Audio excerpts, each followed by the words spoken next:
Centuries ago, master archers were able to perform incredible feats of archery.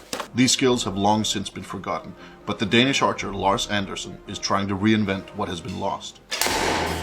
He uses forgotten historical methods and holds all his arrows in the same hand he shoots with. Once, this technique was widespread, and Assyrian artwork shows that the method is at least 5,000 years old. Arab Archery, the most extensive historical book ever made about archery, states, "This is the best type of shooting, and there's nothing beyond it in power or accuracy." Using this technique, Lars has set several speed shooting records and shoots more than twice as fast as his closest competitors. And being able to shoot fast is just one of the benefits of the method. But the big question is, why has it been forgotten today? About 10 years ago, Lars started using a bow. The arrows he carried in a quiver on his back. Surprisingly, the quiver turned out to be useless when it came to moving fast. The back quiver is a Hollywood myth and was not common in the past, but it is still spread all over the world. Why? Because modern archers do not move. They stand still, firing at a target board, something that was unknown in the past. These archers also started placing the arrow on the left side of the bow, just as archers do in movies. This is probably due to the fact that aiming at a stationary two-dimensional target makes you aim with one eye instead of two. This one-eyed aiming also led to bows with front sights and other technical gadgets, but that's another story. However, placing the arrow left around the bow is not good while you're in motion. By placing the arrow on the left side, your hand is on the wrong side of the string, so you need several movements before you can actually shoot. From studying old pictures of archers, Lars discovered that some historical archers held their arrows on the right side of the bow. This means that the arrow can be drawn and fired in one single motion, which is both faster and better. And this was not the only problem with archery today. Lars realized that what we thought was historical archery only works well for modern target archery and Hollywood films. If he wanted to learn to shoot like the master archers of old, he would have to unlearn what he had learned and start reading historical manuscripts instead.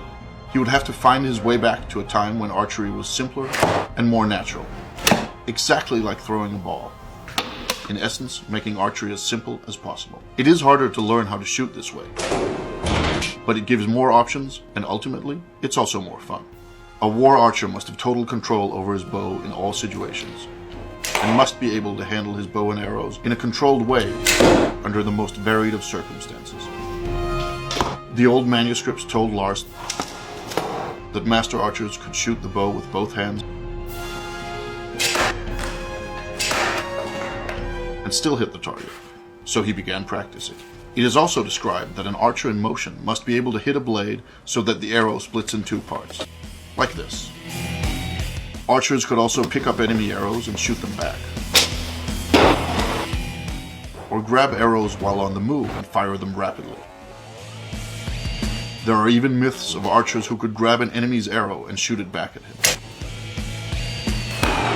Lars took it a step further and is now able to catch an arrow while jumping and fire it before he hits the ground.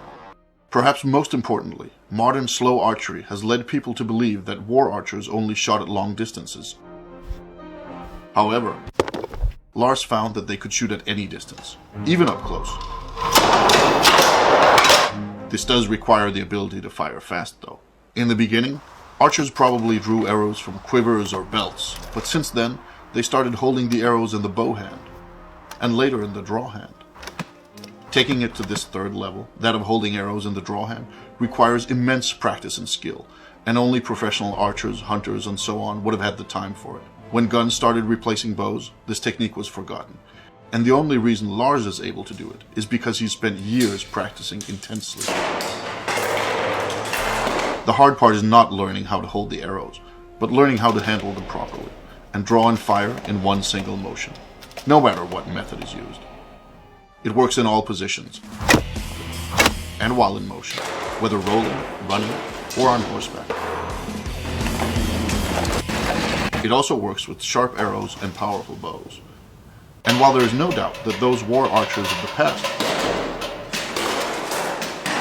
were stronger and more fit than Lars is, his arrows still penetrate chainmail armor and the heavy gambazon worn beneath it. It is difficult to compare actual striking power, though. Modern archers use only one hand, but in the past, some archers allegedly used both hands to give the arrow more power. Old manuscripts tell us that it was common to hold 3 arrows in the draw hand at once, while keeping more in a belt quiver. We know that some archers held more, and in a way, the bow was the ultimate weapon. Who can escape 10 arrows fired quickly after another?